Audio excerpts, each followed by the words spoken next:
video it, it didn't happen, right? If they don't post it, it didn't happen. So, good morning. As Kevin said, my name is Jeff Jansen. And as he said, Kevin asked me to speak today not because of anything special in the world of sports, but because of my love for Christ and for encouraging others to get to know Him. But don't get me wrong, I do love sports and I've been part of teams and sports my entire life.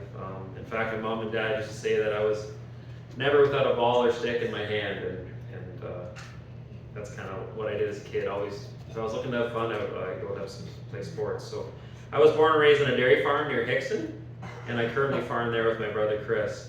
So growing up, I actually played minor hockey in Embro, so against Tavistock, and I played fastball in Hickson.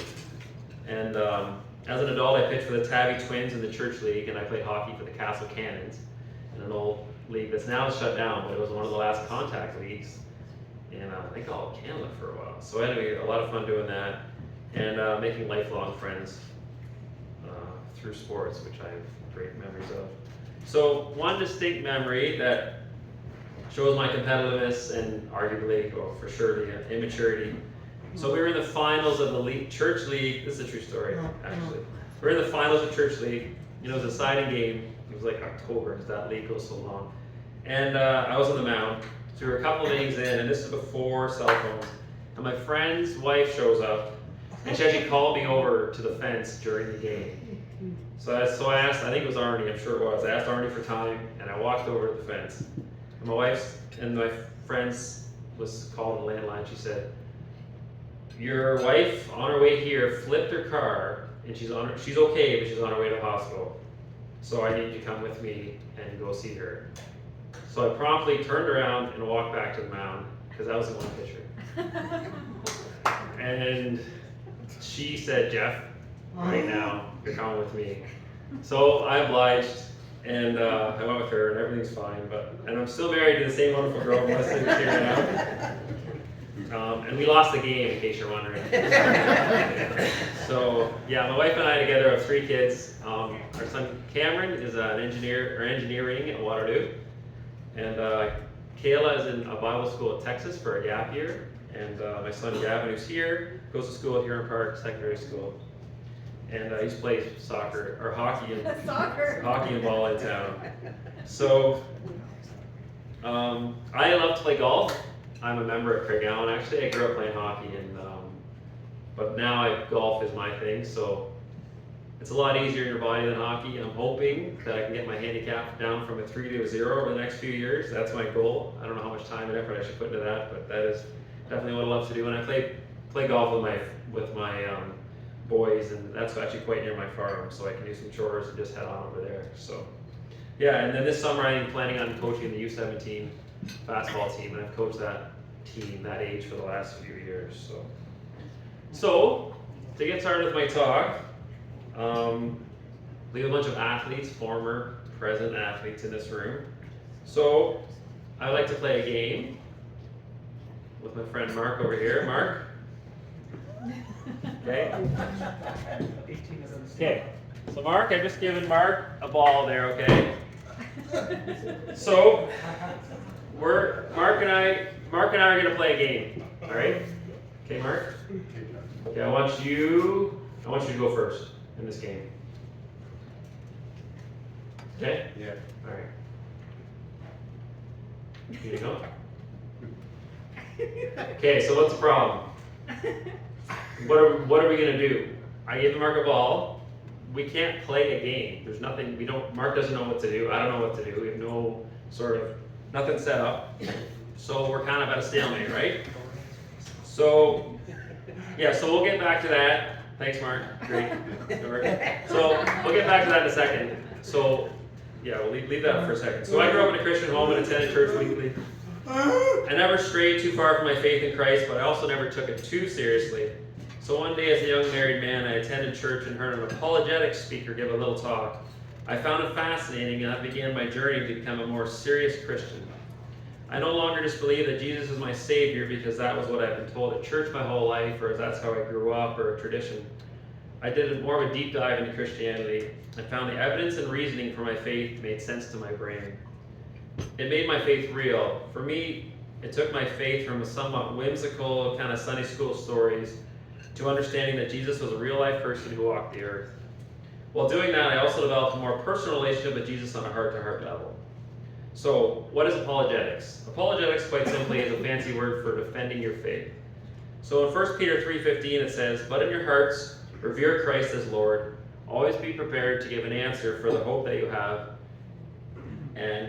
but do so with gentleness and respect." So apologetics uses reason and logic to defend Christianity.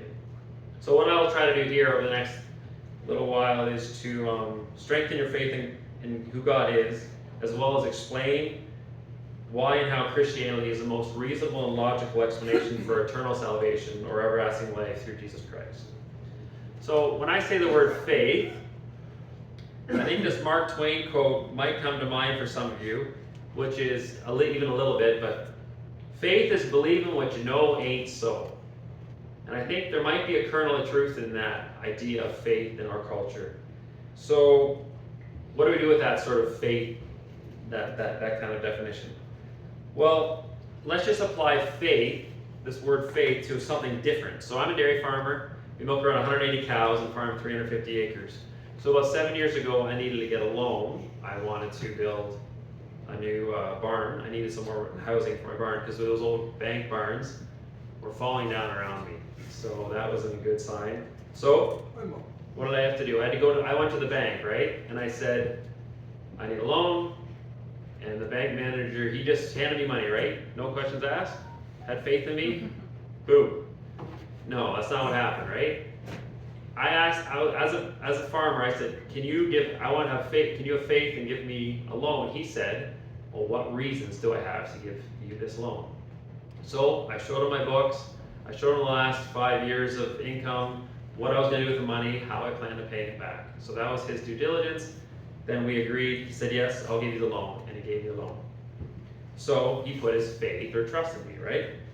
So where are these chairs you're sitting in? As you walked in, you looked at your chair, if it looked kind of really bad, you wouldn't have sat up. You looked in it, you're like, okay, and you sat down.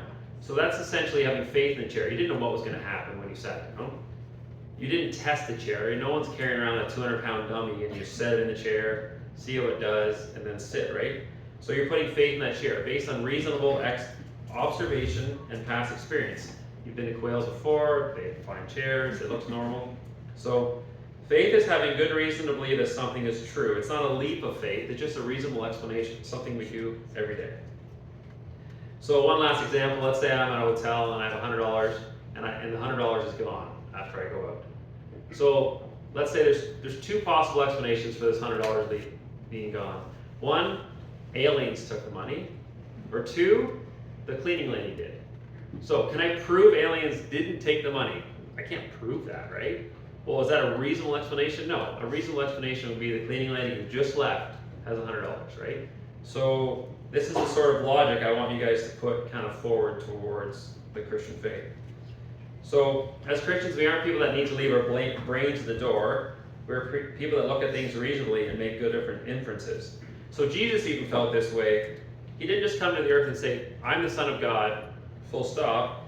As it says in the Bible, he did signs and miracles and signs. So signs are things that point to something. So Jesus is pointing out or giving evidence that he was the Son of God by doing miracles. He was giving good reasons to the people around him that he was the Son of God. And then the gospel writers wrote that down to give good reason to the next generations that Jesus was the Son of God. So now I'd like to share some things that are best explained by God, just some kind of logical. So God is the best explanation for the beginning of the universe. So scientists used to think that the universe always existed, just forever. But then they discovered not that long ago, and the scientists did, that the universe had a beginning. So using that, what does that show us? So here we have nothing, and then now we have the universe. So at some point in history, which is right here, let's say, before the universe began, there's something that is. So when the universe began, they created time, space, material that all began and was made at that one point. So whatever existed before the beginning of the universe must be timeless, spaceless, and immaterial, as well as powerful enough to create the universe, and personal because the Creator made a choice to do this. So what best describes a personal, spaceless, infinite, or timeless, powerful, and immaterial being? Well, that sounds like God. So God would be the explanation for the beginning of the universe. So the Bible also tells us this. In Genesis 1:1 it says, which you probably all know, the very first verse of the Bible, so in the beginning, God created the heavens and the earth. So number 2, God is the best explanation why there's something rather than nothing. So let's say you're walking down a path, and you discover a shiny blue ball. And you and your buddy's like, that ball spontaneously showed up here. Just spontaneously generated itself. Well, you probably, if you're you probably give me a whack upside the head and say, that's ridiculous. That makes no sense, right? So if you take that ball and just expand it to the size of the universe, why would that same logic apply? If the universe exists, someone put it there. Things don't spontaneously generate themselves out of nothing for no reason, without anyone doing it. So just putting that, if you're walking the kitchen and there's cookies sitting on the counter, they didn't just magically show up. Someone baked them and made them there, right? So the same logic applies to the universe. So it's reasonable to say if God did not exist, the universe would not exist. And then Aristotle, he called it the unmoved mover. So the world has all sorts of motion and energy. Well, something had to start that energy, because you just keep going back and back with energy. Well, as we know from laws of energy, energy has to be put into the system at some point. So that is the best explanation for something like that would be God. So let's get back to our game. Let's get to our game. So, what makes the game work? How can Mark and I play a game together? So we need a goal, an objective, something to do, right? If I say, okay, Mark, let's say your job is to protect that door, my job is to protect this door. So that's our objective, right? You get a point if you can throw it through, and person with the most points wins, right? So that's but then, what else do we need for our game to work? Rules. We need rules, thanks someone. Perfect. So we need rules. Let's say no hiding behind old ladies, 15 minutes to play the game, get to stay in the restaurant, no body contact, that kind of thing. So now we've got an objective, we have a point, and we have rules, and now Mark and I just, you ready? I'm not going to actually do it. So, what else has rules, goals, and objective? So life has rules, goals, and objectives, just like hockey does, just like this game we did. So without rules and objectives, we can't really do life. So life has moral objectives and duties, things and actions you should do and should not do. Actions that are bad for all people in all situations. You should not torture babies for fun. Hitler was a bad guy doing bad things. Everybody agrees on that. So, but why do we agree on those things? We all know those things intuitively and at our heart. But where do these moral absolutes, which means where do these things that are always wrong for all people at all times, where do they come from? Well, one explanation is human flourishing. Well, moral absolutes come because humans need to do well in life, and if it wasn't for that, we'd all just be extinct, right? Or Darwinianism, right? Which is often a survival of the fittest idea that is often posited by scientists or philosophers. So for human flourishing, well, why human flourishing? Why not flourishing of kangaroos or trees or cats, right? Like, why are we in charge? And Darwinian is survival of the fittest, which I'm sure we've all heard before, right? Well, survival of the fittest does not get you morality. There's lots of things you can do that help you and your family survive, or you and your closest people survive, that are not moral, and we'd all agree on that. So Darwinian might be able to say Darwin does not explain how we get objective morals and duties. And also objective morals are things we can't do, but they're also things we should do. You should help someone who's being hurt, and if you have the ability to help them, and you'd feel guilty if you didn't. So So that the most reasonable explanation for something to make the game of life, these rules, is someone outside of the game making those rules. Just like Mark and I, before we started the game, we were outside of the game, we had to make the rules. So if no one outside the game made rules, we would not be able to play a game. We would not have any purpose or function in life. So I put these Calvin and Hobbes. I don't know who grew up reading Calvin and Hobbes, but it's called Calvin Ball, and that's what they're playing there. So Calvin Ball, Calvin and his stuff you turn to life in the comic book, play games, and Calvin makes up the rules as he goes all the time, and it's called Calvin Ball. But you can't play the game. It ends up being, they just end up arguing, and there's no real point. And so that's the problem. If we make up the rules, we're playing Calvin Ball, and there's no real direction for our morals. And then if one person says, if Hitler had won the war, then his morals would be right. The most powerful person in the world, the biggest army, they are setting the morals. And we all know that's not true. That means the morals we have are outside of who we are. So, and many atheist philosophers have also acknowledged the implications of atheism, which is, with atheism, everything is meaningless, there is no right and wrong, and therefore there's no purpose to life. We all can kind of go about and go our own direction. So, it's also kind of called the says who thing, where little Johnny steals or hurts or takes let's say he takes the favorite toy in the kindergarten room, and the teacher says, Johnny, you have to give that toy back, you can't just grab that from him. And he goes, well, says who? He goes, well, I say. Well, who gives you authority? Well, I'm the teacher. Well, who gives you authority? Well, the principal. And little Johnny goes to the principal's office, the principal says, Johnny, you can't do that. He goes, well, says who? Who are you to tell me?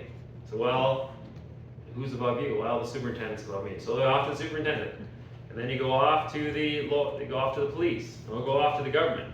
Well, at some point, you get back to just a man-made authority, right? If this law isn't outside of us, you just get to whatever highest thing, the government. Well, now the government sets rules and laws, in which we know that there are laws and morals that are above the government.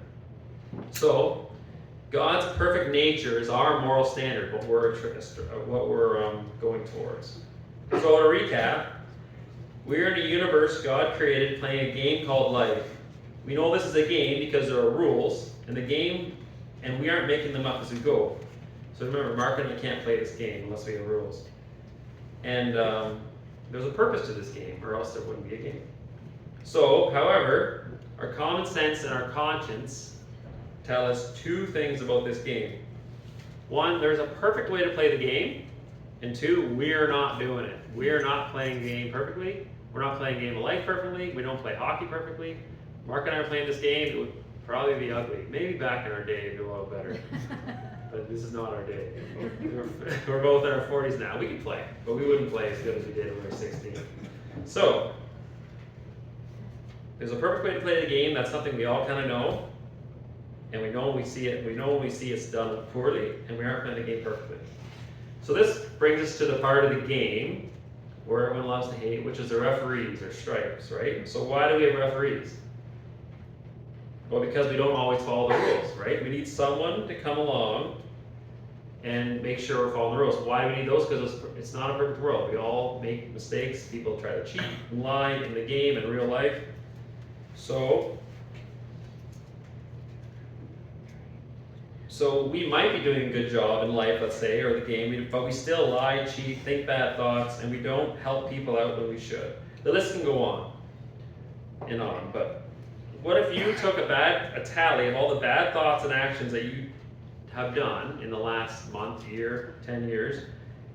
How many penalty minutes in this game of life would you deserve? If tonight on SportsCenter, instead of running highlights, they ran all your bad thoughts and actions that you've done over the last year. That's how long would the show be? How long would SportsCenter be? It wouldn't be an hour, right? You'd probably miss the top 10 would have to be delayed for a long time. So we have a ref. We decided, well, who's the ref? Any guesses who our ref is in this game? Any guesses? So God's our ref. The big fella upstairs. So God is a perfect referee, which means you can't butt in anyone, trip in the corner without him seeing it. He catches it all. So have you ever watched a game when there's crooked referees, where let's say in the home team and they clearly aren't giving penalties to the home team, So those referees are dishonest, and they're not worthy of any respect. They're not doing their job, right? Well, God's not like that. God is perfect. So he sees all the bad things, and he has to punish the bad things. Just like a referee has to punish the bad things in a game. If he doesn't, he's not a good referee. And so, because we're playing this game of life, that's how it goes. So, to recap again, we're in a game that God made. There are rules. God is the ref, and you and I are racking up penalty minutes. Just bad thoughts, actions, over and over and over. So, I brought a Bible with me today. So, do you know why the Bible was written? There's one kind of a simple explanation to why the Bible was written. This Bible explains to us how to fix this problem of us having unlimited penalty minutes. That's a pretty simple way to explain what we're doing here. If someone says, "What's the Bible?" Well, it's 66 books. Yeah, it's just there's a problem. We're all racking up penalty minutes, and this is our solution. So this is where Jesus comes in. So Jesus came down on earth about 2,000 years ago, and he lived on this earth and played the game perfectly. So not one missed, 3-foot putt, although I probably didn't golf, or errant pass, or coughing up the puck, or lie, or he didn't do any of that. And then, in an unexpected move, God punished Jesus, unexpected on our part, God punished Jesus for all of our penalty minutes. He had no penalty minutes, and then he got hammered with all ours, just like, so, because remember, God has to punish the penalties he sees, because he's a perfect referee. So, that is why Jesus died on the cross. That's why Christians talk about the cross, because that is where Jesus paid the penalty, paid for all our sins, put our penalty minutes for him. So, that's the way we don't have to serve the penalty minutes, because we're racking up too many penalty minutes. We can't even serve. We can't right all the wrongs we've done. So Jesus lived a perfect life, and then he paid our penalty minutes. So that brings us to what every league has, which is a championship, a trophy, Super Bowls tomorrow, Stanley Cup, whatever soccer thing is. So our life's championship trophy is living forever with God in heaven. So heaven is perfect and we are not. So you can't get into heaven without any outstanding penalties. The good news is that when you get to heaven, God will look at you and say, "Well, I can't let you in here because you've got we just discussed that Sports Center show us still doing. There's penalty minutes racking up forever." And you say, "Well, no, I'm with Jesus. He served my penalty minutes." Simple as that. That's what Jesus did, and that's what it means to be a Christian. Quite simply, it means Jesus paid our penalty minutes. We can't pay them, and that makes us a Christian. We say that's what Jesus did. So that's a gift. Jesus didn't ask us to do anything for that. It's a gift to us that he served a penalty.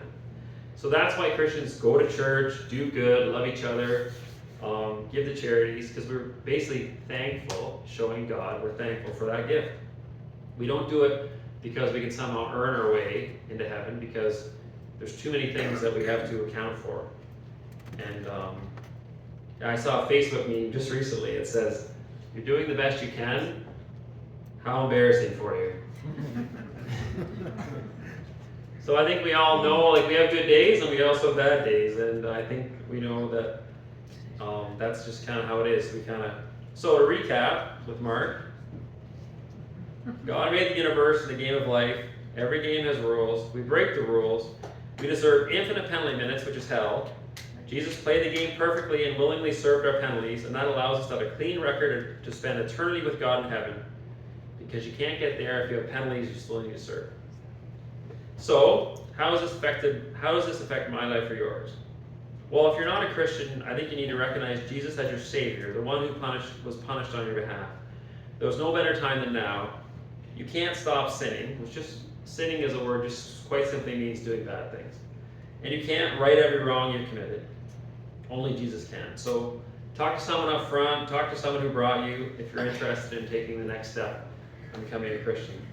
And if you are a Christian, I think we need to realize that life is a big game made up of a bunch of smaller games inside of it. Games such as work, hobbies, sports, leisure. So these games we often play are good, However, we have to make sure we're putting the right amount of energy and effort into the correct gains. Thomas Aquinas explains the concept of ordered love, which is the idea that one should love things in proper order, with the highest love reserved for God, and then cascading down to lesser things in the way that aligns with their true value. Essentially, to love God first and foremost, and then love others in a way that reflects the love for God. So how we spend our time is important. When Jesus was asked what we should do in this life, he said we are to love God and love others. So losing your mind at the refs at a Braves game on Friday night is not what we're looking for here. So remember that story about me wanting to go back and pitch at our championship game rather than go to the hospital with my wife? I was fixated on playing and winning that game. I was immature in my faith and my priorities were mixed up. So shortly after that time, I started learning about apologetics and realized that Jesus was a real person who walked on this earth and died for me. So it changed my priorities as a husband and a father, and our family's priorities also shifted to loving God first, then my wife, kids, and others. So in closing, perhaps it's a good time to reflect on your priorities and my priorities, and are you focusing too much on spending on something that isn't important or that doesn't deserve all that energy? And is God even on your list of priorities? And or have you chosen Jesus as your Savior? So this is my hope for each of you, to choose Jesus. So thank you for listening. And if anyone has any other questions or anything, you can come find me up here after. So thank you.